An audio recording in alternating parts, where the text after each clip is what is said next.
Hi అండి, welcome to our channel. ఈరోజు video వచ్చేసి బంగాళదుంప క్రిస్పీ పకోడీ అండి.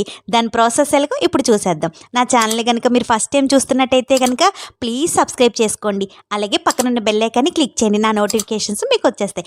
ఇప్పుడు ప్రాసెస్లోకి వెళ్ళిపోదామండి. ఇలాగా ఒక 4 బంగాళదుంపలు తీసుకున్నానండి. నేను ఇలాగ చిన్న సైజు తీసుకున్నాను కాబట్టి 4 తీసుకున్నాను.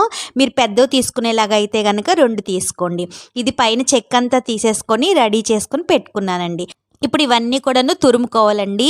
ఇలాగ చిన్న దాంతో కాకోకుండాను ఇలాగ పెద్దగా ఉండే వాటితోనే ఇవన్నీ కూడాను తురుముకోవాలండి. ఇలాగ మొత్తం అంతా కూడాను తురుముకొని రెడీ చేసేసుకున్నాక ఇదంతా కూడాను వాటర్లోని వేసుకొని ఒక బౌల్లోని వాటర్ తీసుకొని అందులో ఇదంతా కూడాను వేసుకొని బాగా కడగాలండి. ఇలాగే 2-3 సార్లు వాటర్ని మార్చుకుంటూ కడుక్కోవాలండి. ఇలా మొత్తం అంతా కూడాను కడిగేసుకున్నాక ఇవి వాటర్ అనేది ఎక్కడ కూడా మనకి లేకుండా గట్టిగా పిండుకోవాలండి.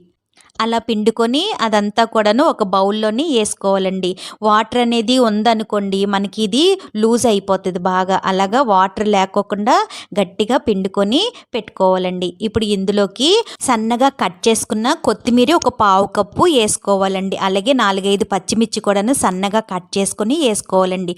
ఒకవేళ పిల్లల కారము అని అనుకుంటే కనుక పచ్చిమిర్చిని కచ్చాబిచ్చగా దంచుకొనన్నా వేసుకోవచ్చండి. ఇప్పుడు ఇందులోకి 1 టీ స్పూను అల్లం వెల్లిపాయ పేస్ట్ వేసుకోవాలండి. ఇప్పుడు రుచికి సరిపడా ఉప్పు వేసుకోవాలి. ఇప్పుడు ఇందులోకి 2 టేబుల్ స్పూన్లు కార్న్ఫ్లోర్ వేసుకోవాలండి. ఇప్పుడు ఇందులోకి 2 టేబుల్ స్పూన్లు బియ్యం పిండి వేసుకోవాలి. ఇప్పుడు ఇవన్నీ కూడాను బాగా కలిసేలాగా కలుపుకోవాలండి. ఇందులోని వాటర్ అనేది ఏమీ వేసుకోవసరం లేదండి. ఇందులో ఉన్న వాటర్ కంటెంటే దీనికి సరిపోతుంది. ఒకవేళ మరీ గట్టిగా ఉంది అని అనుకుంటే కనుక పైన కొంచెం వాటర్ అనేది చల్లుకొని కలుపుకోవచ్చండి. మొత్తం అంతా కూడా ఇలాగా కలుపుకొని రెడీ చేసుకొని పెట్టుకోవాలి. ఇప్పుడు స్టవ్ వెలిగించి స్టవ్ మీద కళాయి పెట్టుకొని అందులో ఆయిల్ పోసుకొని ఆయిల్ వేడి చేసుకోవాలండి. ఆయిల్ వేడెక్కాక మనం ముందుగా కలిపి పెట్టుకున్నాం కదండి బంగాళదుంపని, అది కొంచెం కొంచెంగా ఇలాగా తీసుకుంటూ పకోడీలాగా వేసుకోవాలండి. వేయగానే గరిటె పెట్టి తిప్పకుండాను కొంచెం సేపు అయ్యాక అప్పుడు గరిటె పెట్టుకొని అటు ఇటు తిప్పుకుంటూ వేయించుకోవాలండి. మంటని మీడియం ఫ్లేమ్లో పెట్టుకొని వేయించుకోవాలండి.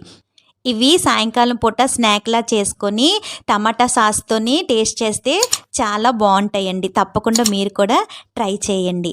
ఇందులోని మనం పచ్చిమిర్చి కారమే వేసుకున్నామండి. కారం వేసుకోలేదు కాబట్టి ఇవి తెల్లగానే ఉంటాయండి. అదే కారం వేసుకుంటే కనుక మనకి ఇవి కొంచెం కలర్ మారి ఎర్రగా ఉంటాయండి. మీకు ఇష్టమైతే కనుక కారం కూడా వేసుకోవచ్చండి ఇందులోని.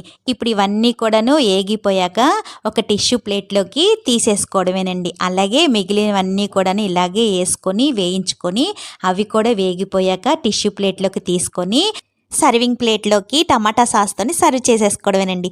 అంతే అండి, ఎంతో క్రిస్పీగా చాలా టేస్టీగా ఉండే బంగాళదుంప పకోడీ రెడీ అయిపోయిందండి. తప్పకుండా మీరు కూడా ట్రై చేయండి. నచ్చిందా అండి? ఈ వీడియో కనుక మీకు నచ్చినట్టయితే లైక్ చేయండి, షేర్ చేయండి, మీ ఫ్రెండ్స్కి ఫార్వర్డ్ చేయండి. సబ్స్క్రైబ్ చేసుకోవడం అసలు మర్చిపోద్దండి. పక్కనున్న బెల్ ఐకాన్ని క్లిక్ చేయండి, నా నోటిఫికేషన్స్ మీకు వచ్చేస్తాయి. Thanks for watching.